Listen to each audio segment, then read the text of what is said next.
پھر آنے والے بدھ میں یہ آیات لکھیں، ٹھیک ہے، اس آیات کو لکھ کر کے آپ صحیح طریقے سے پیس کر کے جو آپ کا دشمن ہو، احمدہ ونصلی ونسلم علی رسولہ الکریم، بسم اللہ الرحمن الرحیم۔ اگر آپ کا کوئی جانی دشمن ہے یا آپ کا کوئی رزق کا یا گھریلو کا دشمن ہے، ایسا دشمن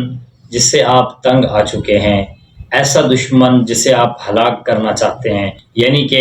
کوئی حق نہیں بنتا ان کا دشمنی کے لیے، اس کے باوجود بھی وہ اس کے ساتھ دشمنی کرتے ہیں، حسد کرتے ہیں اور اس کو تنگ کرتے ہیں، یعنی کہ وہ زندگی سے جینا پریشان ہو چکا ہے، اس کے لیے جینا بہت زیادہ زندگی میں وہ تکلیف اٹھا چکا ہے، تو یہ اس شخص کے لیے وظیفہ ہے، اس وظیفے کو وہ کرے۔ لیکن اس وظیفے کو جب وہ شخص کرے گا تو اسے معلوم ہوگا کہ میں نے کسی مولانا صاحب کا دیا ہوا وظیفہ کیا تھا۔ وظیفہ آپ نے یہ کرنا ہے، 13واں سپارہ سورۃ الابراہیم اور آیات نمبر 25،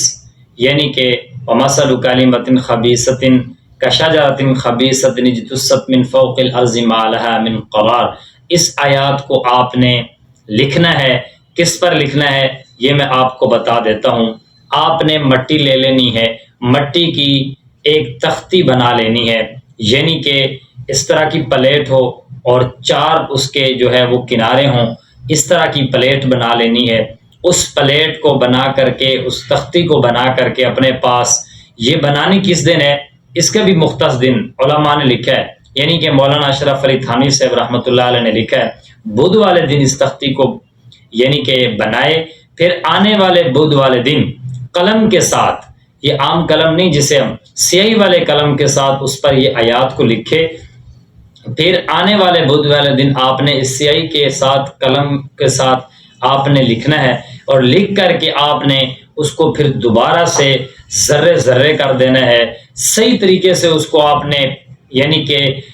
پیس دینا ہے، اور بڑے بڑے اس میں نہ رہیں۔ مٹی کو آپ نے جو تختی بنانی ہے مٹی کی، اس کو آپ نے جو ہے وہ دھوپ میں نہیں سکھانی بلکہ اس کو سائے میں سکھانی ہے، یعنی کہ رات میں یا آپ دن میں کسی چیز کے سائے پر رکھیں تو وہ سوکھ جائے، 1 ہفتے تک اسے لگاتار سکھاتے رہیں، پھر آنے والے بدھ میں یہ آیات لکھیں، ٹھیک ہے، اس آیات کو لکھ کر کے آپ صحیح طریقے سے پیس کر کے جو آپ کا دشمن ہو، جو آپ کا جس نے جینا حرام کیا ہوا ہو، اس کے گھر میں یا اس کے زمین اور کھیت میں جا کر کے آپ نے اس مٹی کو چھڑک دینا ہے، تو انشاءاللہ تعالی وہ آپ کا دشمن ہلاک ہو جائے گا اس قرآن کی اور اس وظیفے کی برکت سے۔